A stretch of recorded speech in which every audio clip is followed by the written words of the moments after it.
Welcome Thundercat fans to another Third Earth Reviews toy review, and today I will be reviewing the 2016 MattyCollector Thundercat Hero Panthro. So let's start by taking a look at our packaging. Outside the shipping box, Panthro comes in this beautiful black and white box, which has become the hallmark of this line. On the front we have the Thundercat symbol with Panthro's name, on the side we have a gorgeous image of Cat's lair, and on the other side we have a more modern look of our character. Upon opening the box, Panthro comes in an open window box which fully showcases our figure and all of the accessories. On the bottom we see Lionel looking through the Sword of Omens and the sword impression continuing up the open window. On the back we have a colored image of our hero along with a short bio, and on the top of the box we have our new Thundercats Classic logo. Now that we looked at our packaging, let's take a look at our figure, and I have to say I'm absolutely in love with this figure. Panthro is an amazing update from the vintage LJN Thundercats figure, and it almost looks like he stepped right out of the original cartoon. For the most part, he has a fantastic paint deco. I really love how the light and dark blues of his outfit stand out against his gray skin while allowing the bright red Thundercat symbol to pop.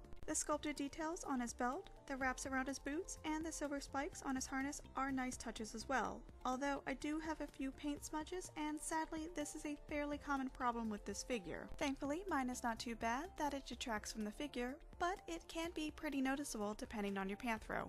Another common problem is that Panthro's ears tend to be bent from how he was placed in the box, so keep this in mind if you're looking to get one of these figures for yourself. Panthro has the same articulation that we've seen with the Motu Classic line, meaning his head is on a ball joint so he can look up and down as well as left to right. His shoulders have the same ball-like joints so they can move forwards and backwards as well as out to the side. There are swivels at the biceps, standard bends at the elbows, and rotation and bends at the wrists. Panthro also has the ab crunch as well as a waist swivel. And I have to say, I really like how his ab crunch is hidden by his belt. He has the ball-like joints at his hips so his legs can go forwards, backwards, out to the side, and swivel. There are standard bends at the knees and rockers at his ankles so his feet can go up and down as well as rock side to side. As a note, there are sadly no boot cuts for this figure. Panthro comes with a few accessories. There are two versions of his signature weapon, one normal version that comes with a metal chain, which is a brilliant design choice. The second version comes in two parts out of the box, the first being the red-clawed fighting stick and the second being a spinny blue disc. When you put these together, it gives the illusion that Panthro is spinning his nunchucks in an attack. This allows you to have some very interesting poses on your shelf.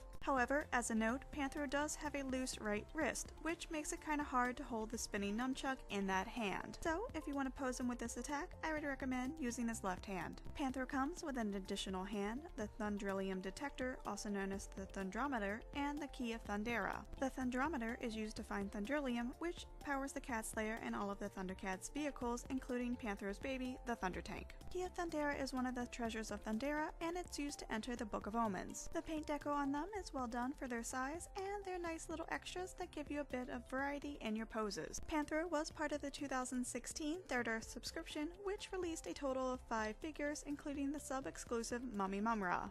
However, now that MattyCollector has shut down, the only way to find this figure is the secondary market. So if you've not picked up one for yourself, and you can find it at a good price, I would highly recommend it. Especially if you're a Thundercats fan. He's a perfect update from the vintage LJN figure and looks right at home with all of the other MattyCollector Thundercats figures. Hopefully we'll hear some exciting news from Super 7 at New York Toy Fair, as I would love for them to continue this line. And I hope that you've enjoyed this video. If you did, please remember to hit that like button and subscribe so you can check out all my other reviews. I have many more vintage Thundercat reviews, so until then, this has been Third Earth Reviews.